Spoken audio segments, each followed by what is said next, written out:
Le salon de l'automobile de Détroit aux États-Unis a ouvert lundi ses portes à la presse dans un climat d'optimisme qui contraste fortement avec le marasme du marché automobile européen.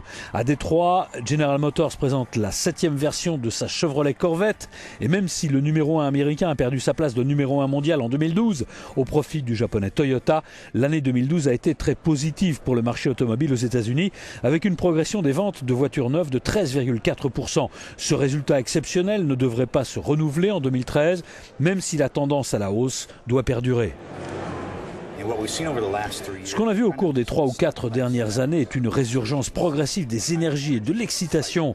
Et ce que je vois cette année, ce sont des débuts tonitruants de la part des constructeurs asiatiques, européens et américains. Et ça concerne un large spectre qui va des entrées de gamme aux véhicules de luxe. Il y a un grand nombre de nouveautés et beaucoup d'énergie et d'excitation.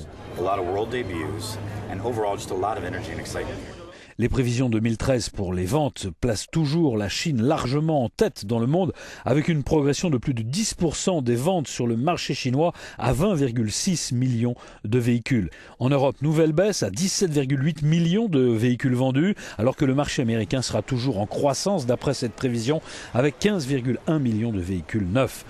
Aux côtés de la Chine, les autres marchés à forte croissance devraient connaître des fortunes contrastées. Au Brésil, la progression devrait tomber autour de 0, alors qu'en Russie, les ventes devraient progresser de 3 à 4%.